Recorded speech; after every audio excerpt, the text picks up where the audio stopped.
Кимми, выключи свет.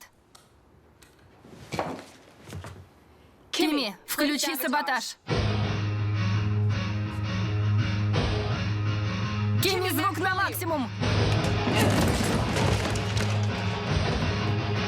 Привет, друзья! Меня зовут Олег, и вы на канале Киногост.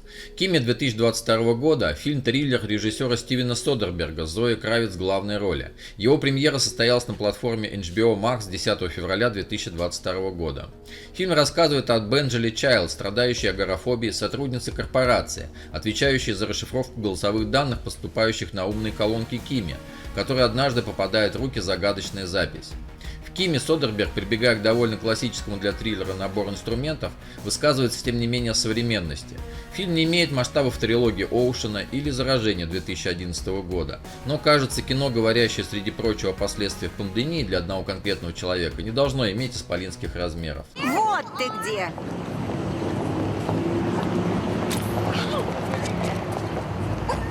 Я же просила нас подождать.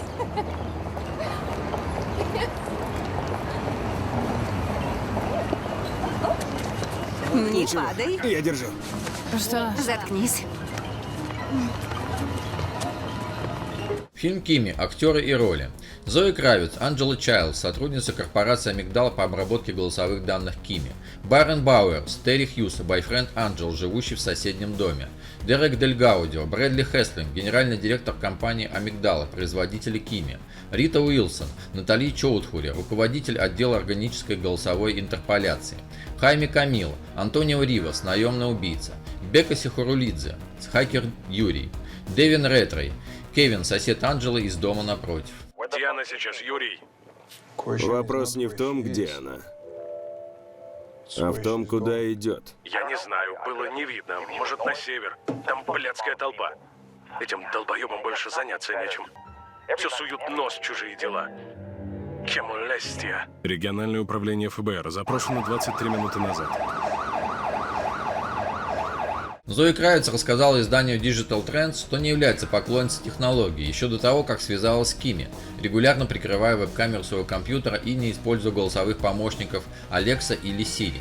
Хотя Зои Кравиц Кимми не одинока в этом отношении, весьма иронично, что ее персонаж связан с умным голосовым помощником по своей работе. Конечный вариант фильма собирается при монтаже, и часто сцены снимаются совершенно не по порядку во время производства. Тем не менее, фильм «Кимми» 2022 года снимался в основном последовательно, что, по словам Стивена Содерберга, позволило скорректировать сюжет во время съемок. Тревожный – это, пожалуй, одна из первых ассоциаций, возникающих при просмотре фильма «Кимми». Содерберг сделал все возможное, чтобы зритель беспокойно ерзал на месте во время просмотра, от выбора болезненной для всего мира темы до монтажа.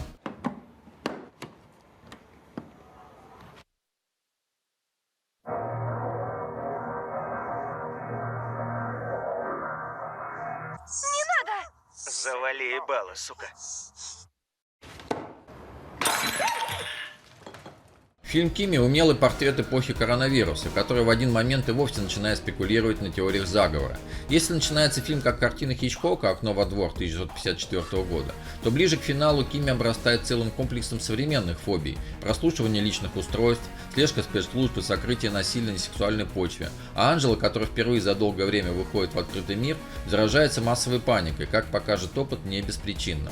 Ковид здесь служит лишь одним из множества сюжетных обстоятельств, и все-таки именно через призму эпидемии Кимми раскрывается с новой стороны. Это очень циничное кино о том, как после одной трагедии может исчезнуть доверие и к обществу, и к тем, кто его регулирует. Осторожнее. Да. Вот и все.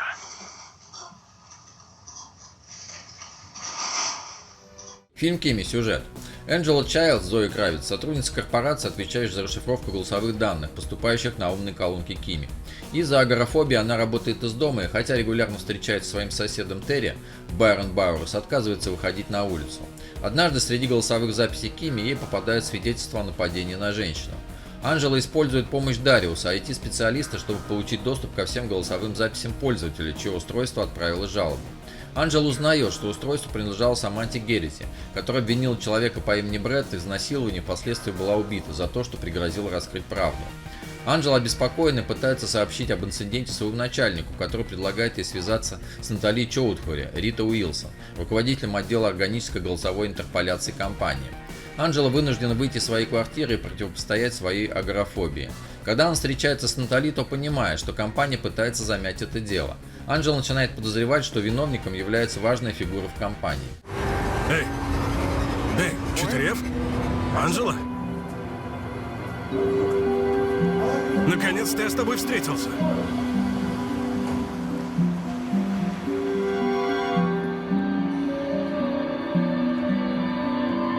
Анджела сбегает из офиса от посланных за ней наемных убийц и направляется с уликами в ФБР.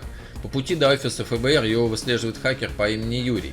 Люди наемного убийцы Риваса, Хайми Камил, пытаются похитить Анджелу средь бела дня, но их останавливает вмешательство группы протестующих. Ривас работает по приказу Брэдли Хаслинга, Дерек Дель Гаудио, генерального директора компании Амигдала, и является тем самым Брэдом из голосовых сообщений Саманты. Когда Саманта стала угрожать ему разоблачением, он убил ее с помощью Риваса. Возле офиса ФСБ Анджелу накачивают наркотиками и привозят к ней домой. Сосед Анджелы, Кевин, пытается спасти от головорезов, но при этом получает ножевое ранение.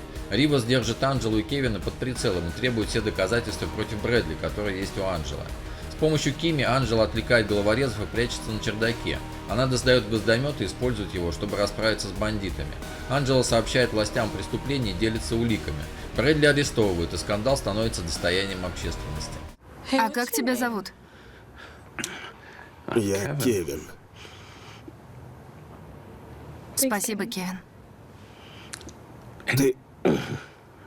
Ты обращайся. Прекрасный в своей сложной незамысловатости фильм Кими с Зоей Кравиц, где есть маски от ковида, неочевидные шутки и отсылки ко многим известным фильмам. Содерберг не претендует на популярность, он просто снимает малобюджетные фильмы на абсолютно разные темы, где часто гэг граничит с драмой. Забавно в Киме выглядит хакер Юрий, который может по щелчку пальцами выследить любого. Его стена состоит из мониторов, но при этом он живет со своей мамой, которая тихо вышивает в уголке, пока сын занимается хакерством.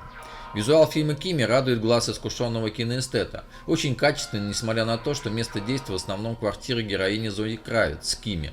Но сам образ айтишницы и креативные киноприемы видеосъемки заставляют внимательно наблюдать за происходящим, хотя интрига разгрывается только во второй половине фильма. Благодаря своей напряженной атмосфере и современному миру гаджетов, Кими 2022 года будет интересен всем любителям футурологии, напряженного саспенса и психологии. И если вы считаете себя настоящим гиком, вам всенепременно стоит посмотреть фильм, где вторым по значимости персонажем выступает умная колонка Кими. 911, что у вас случилось? Меня зовут Анджела Чайлз. Я хочу сообщить о проникновении в доме 1855 Стейси-стрит, квартира 4F. Одного человека ударили ножом, ему нужна помощь, а еще тут 3 трупа. Привет. Привет.